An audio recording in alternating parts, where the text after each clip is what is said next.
नमस्कार दोस्तों, मैं हूं विकास और आप देख रहे हैं ऑल इंडिया अफेयर्स। दोस्तों, हमारा पड़ोसी देश चाइना जो कि भारत को डिस्ट्रॉय करना चाहता है, क्योंकि चाइना को पता है कि पूरे एशिया में अगर कोई हमें टक्कर दे सकता है तो वो है भारत। इसलिए चाइना भारत के खिलाफ कूटनीति करता रहता है। आपको बता दें गाइस कि चाइना ने भारत को चारों तरफ से घेर लिया है। भारत के सभी पड़ोसी देशों से हाथ मिलाकर सभी को भारत के खिलाफ कर रहा है चाइना भारत को थल और जल दोनों साइड से घेर रहा है। हिंद महासागर जो कि भारत के हिस्से में आता है, चाइना उस पर भी कब्जा करना चाहता है। हिंद महासागर में जो टापू है, चाइना उस पर कब्जा कर रहा है। मालदीव जो कि भारत का एक पड़ोसी देश है, ये एक टापू है जहां अभी हाल ही में चुनाव हुआ था और इस चुनाव में anti India Mohamed Muizzu election जीत चुके हैं, जो भारत के खिलाफ एजेंडा चलाते हैं। तो कम से कम 5 साल तक भारत ने अपने पड़ोसी देश मालदीव को खो बैठा है। मोहम्मद मोइजू जो कि चाइना के गुलाम है, इनका कंट्रोल चाइना के पास है और ये चाइना को सपोर्ट करते हैं और चाइना इन्हें फंडिंग करता है। मालदीव भारत के लिए बहुत ही जरूरी है गाइस, क्योंकि ज्यादातर जहाज मालदीव से होकर पार होती है। चाहे चाइना की जहाज हो, सिंगापुर की जहाज हो, थाईलैंड, वियतनाम, फिलीपींस, ये सारे एशियन कंट्री सभी का शिप मालदीव से होकर ही यूरोपीय कंट्री में जाता है और मालदीव पर अब चाइना का कंट्रोल होगा।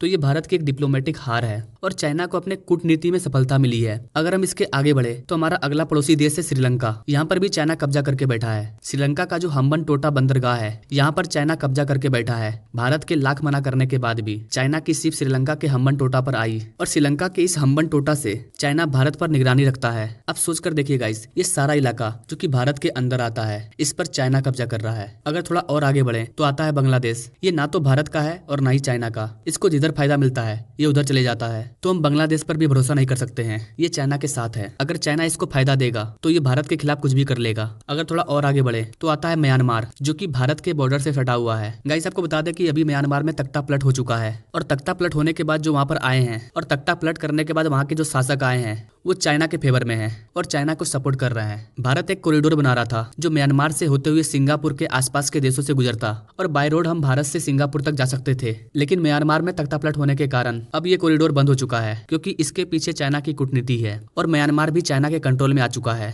तो भारत का एक और पड़ोसी देश वो भी हाथ से निकल चुका। उसके बाद चाइना तो हमारे खिलाफ है ही, इसके बाद आता है पाकिस्तान। ये तो चाइना का गुलाम है, इसके बारे में क्या ही कहना। कुल मिलाकर देखा जाए तो चीन ने भारत को चारों तरफ से घेर रखा है, क्योंकि चाइना जानता है कि भारत को अगर नहीं रोका गया तो भारत देखते ही देखते हमसे आगे निकल जाएगा और हमें पता भी नहीं चलेगा। इसलिए चाइना लगातार कूटनीति कर रहा है और भारत जैसे ही हाथ आगे बढ़ाता है, चाइना तुरंत भारत की हाथ काट देता है। अभी आईमैक कॉरिडोर बनने वाला था, लेकिन इजराइल हमास वॉर की वजह से ये कॉरिडोर भी नहीं बन पाएगा। सिंगापुर म्यांमार से जो कॉरिडोर बनने वाला था उस पर भी चाइना ने अपनी कूटनीति कर दी। तो भारत जैसे जैसे अपनी हाथ फैला रहा है, चाइना उसे रोक दे रहा है। आप सोचकर देखिए गाइस, अगर चाइना और भारत में वॉर होता है तो चाइना तो हमें चारों ओर से ऑलरेडी घेर चुका है, वो हमें बीच में ही खत्म कर देगा और इसमें उसका साथ देंगे हमारे पड़ोसी देश। तो गाइस, ये एक बड़ी प्रॉब्लम है जिस पर भारत सरकार को और भारत के सिक्योरिटी एजेंसी को ध्यान देना चाहिए। और गाइस, कहानी यहीं पर खत्म नहीं होती है, थोड़ा और आगे बढ़िए। अफगानिस्तान। वैसे तो अफगानिस्तान के लोग भारत को सपोर्ट करते हैं, पर वहां पर जो शासन है वो तालिबानों का है, जिसे भारत एक टेररिस्ट संगठन मानता है और भारत टेररिस्ट संगठन के साथ रिलेशनशिप नहीं रखेगा।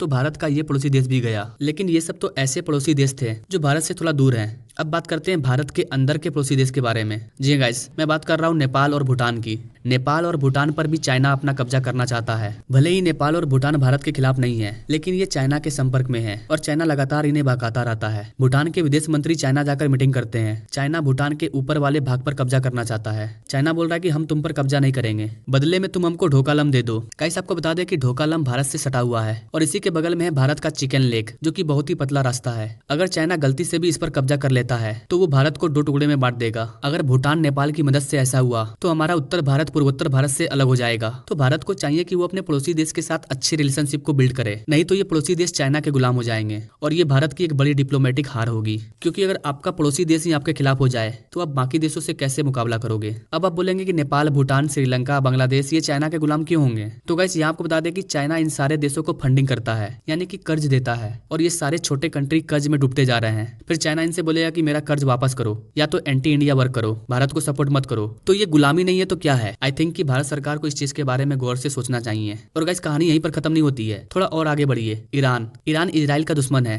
और भारत इजराइल का दोस्त है। तो ऐसे में ईरान भी भारत के खिलाफ है और ईरान का रिलेशनशिप चाइना के साथ है। अगर हम इसके आगे बढ़े तो इसके आगे है कतर। और आप सभी जान चुके हैं कि कतर के साथ भी भारत का रिलेशनशिप खराब हो चुका है। कतर हमारे 8 जवानों को फांसी देना चाहता है। एक लाइन से भारत के सारे करीबी देश भारत के खिलाफ होते जा रहे हैं। ये भारत के लिए अच्छी बात नहीं है। यहाँ पर भारत को थोड़ा सा ध्यान देना होगा और चाइना के कूटनीति को काउंटर करना होगा। ऐसा नहीं है कि भारत शांत बैठा है, भारत लगातार चाइना का काउंटर कर रहा है, लेकिन चाइना अपने कूटनीति में थोड़ा आगे बढ़ चुका है और हमारे पड़ोसी देश को हमारे खिलाफ कर रहा है। आई होप कि गाइस आप इन सारी चीजों को समझ पाए होंगे। होंगे कि क्यों मैं बोल रहा हूँ कि भारत की डिप्लोमेटिक हार हो रही है। चाइना कैसे भारत को चारों तरफ से घेरता जा रहा है। चाइना कैसे हमारे पड़ोसी देश को एंटी इंडिया कर रहा है। अब किसी और वीडियो में हम समझेंगे कि सरकार अपने पड़ोसी देश से बेटर रिलेशनशिप के लिए क्या कर रही है और सरकार के लिए बेटर ऑप्शन क्या है। सरकार कैसे अपने पड़ोसी देश के साथ मित्रता को बनाए रखे। तो इस टॉपिक पर मैं एक अलग वीडियो लाऊंगा। Now thanks for watching this video. मिलते हैं नेक्स्ट वीडियो में एक नई जानकारी के साथ। तब तक के लिए जय हिंद।